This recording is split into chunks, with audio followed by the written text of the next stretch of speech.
and welcome to another Monday morning art talk.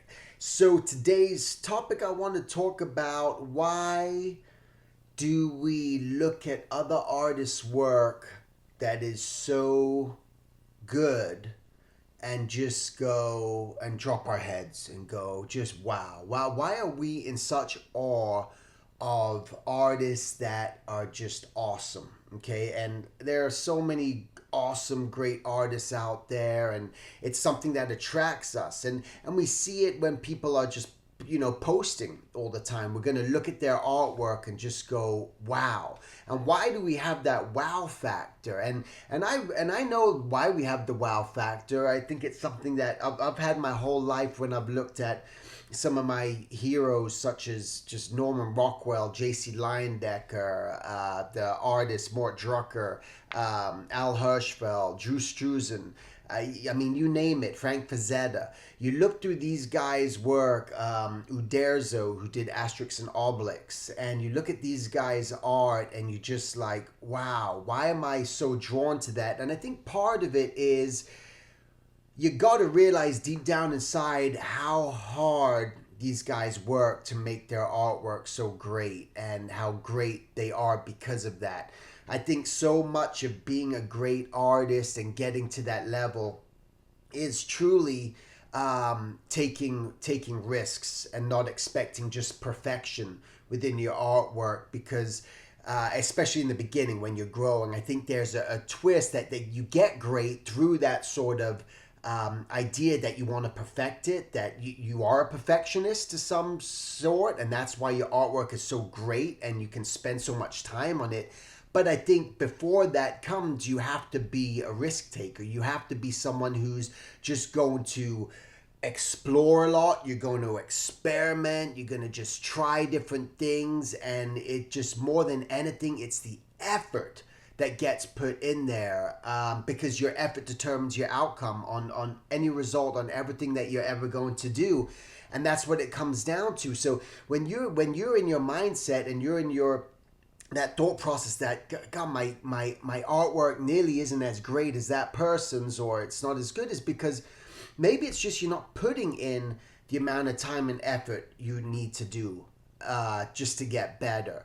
And that's what it comes from. So for yourself, wanting to be a professional, wanting to get into this industry, wanting to be seen, wanting to get noticed somehow, what are the steps that it takes? And not only has social media really just thrown us into this evolution of being able to share our artwork so quickly and not having to even worry about being published. You don't have to have a publisher. You don't have to have a book. You don't have to be out there in that way in order to be seen. But what's going to get you seen and talked about and heard more of is the great your artwork is. And we know that's true because every time all the artists that you admire and that you like and that you favor, you're talking about them, you're bookmarking them, you're sharing their work, you're creating your Tumblr and your Flickr pages and your Pinterest pages based on these artists' work, because you're intrigued with what they do, because of how good it is in your eyes. And I discovered too a lot of artists that I thought were just really amazing, that I really admired when I was younger. As I grew and got better in my own skills, those artists, it's not that they were bad anymore, but it's like, sometimes you move on. You're just like, well, I got a lot out of that when I was growing up, but I'm not into that look anymore. And their work doesn't do it for me so much anymore. And that's going to just happen through your development process. So the big thing through all this is, if you want to get to that level, you gotta say to yourself, well, look what these guys are doing. Look what they've done. They are working their asses off, because nothing is going to be easy in this. There's thousands of artists out there. There's millions of artists out there.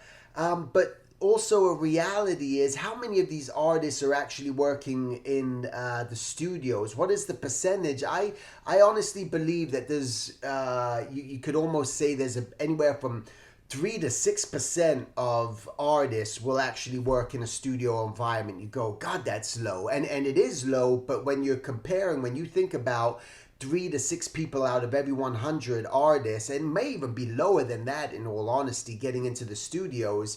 That's the reality. So are you going to just work that much harder? Are you going to just do what it takes? I think the thing is, finding that true focus is first and foremost. You got to find that thing that feels natural to you. Does it feel natural? Do you feel good about this when you're working on these things, or are you fighting and resisting it the whole time? Because if you are resisting anything you're working on, you're never going to get better at it anyway. So I would advise you to start looking at other things that are going to just get you excited. And that's just through experimentation. There is no one answer, whatever that is. Maybe you just like painting.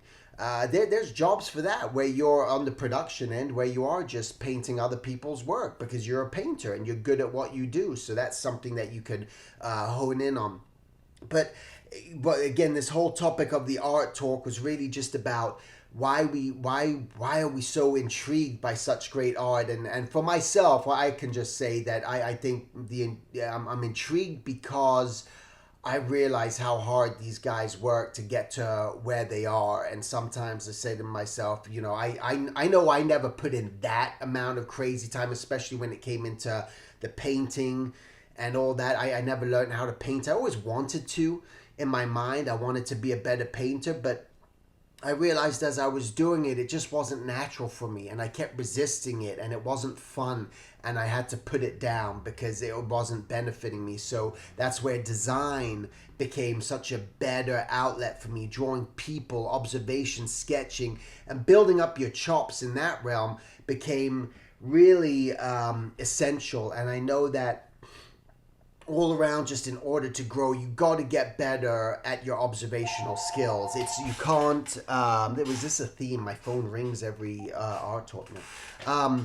I think you can't just rely on just trying to do a specific style or just focus on that. You really just got to draw. You got to build that foundation, because through that foundation, do that learning how to just draw. It's just even just drawing a head. It's just someone's head, just drawing someone sitting convincingly, and drawing an emotion, just drawing a gesture, just even in one pose, just drawing someone just looking like they're tired, just in that one drawing goes a long way. A lot of people are truly trying to fix what I've noticed is looking at a lot of artwork in portfolios just through the rendering process. They try to fix their drawings through the rendering process, and that it's almost really too late at that. You got from the ground up, you got to have that feeling in that initial drawing. It's just got to be there. You got to feel it. If it's not there in that initial pose and that initial drawing, well, then you got to jump ship.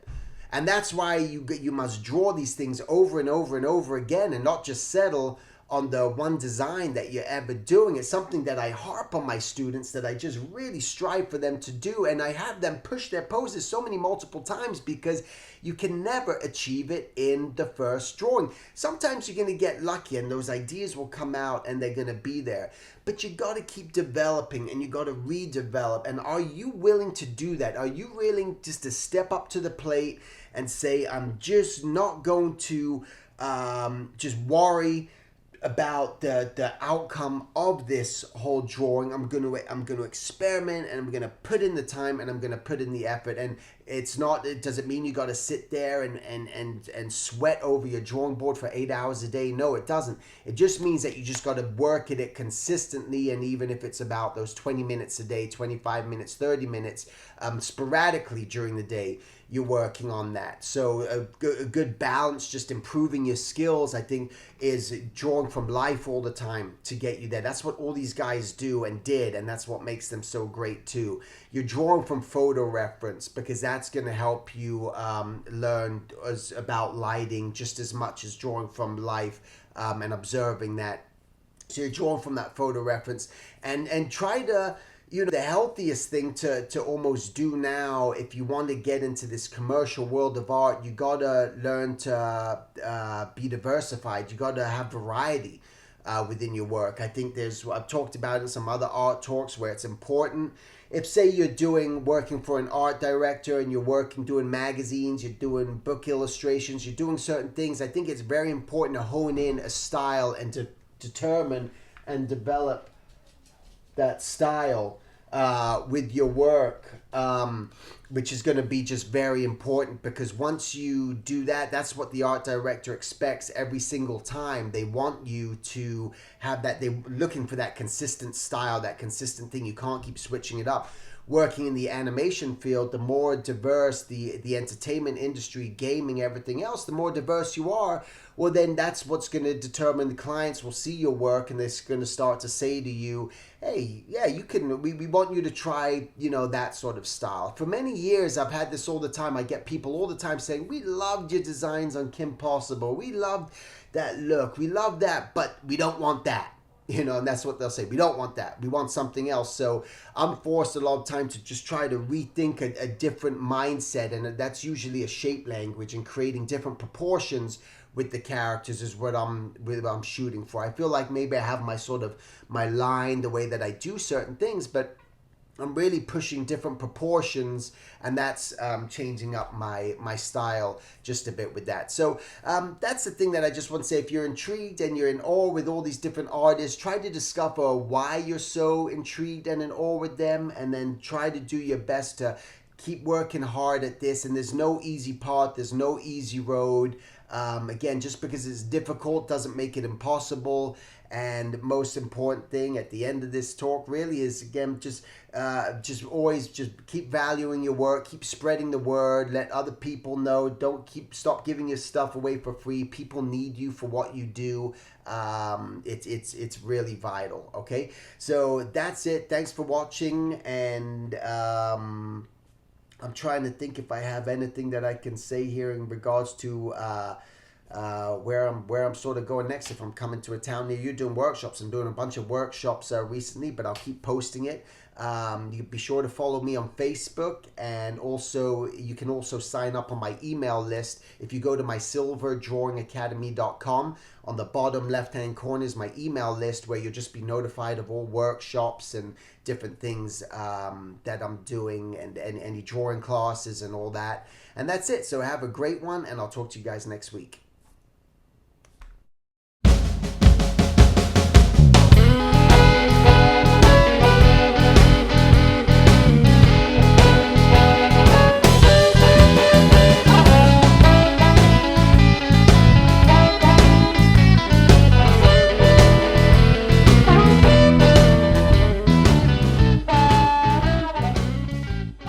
Don't bite. If you're going to be on here, just don't bite nothing. Ow! No. Don't. Danger. Ah. Ah. Once in a blue moon you can see. Look at his tail. Oh. You big one. Okay.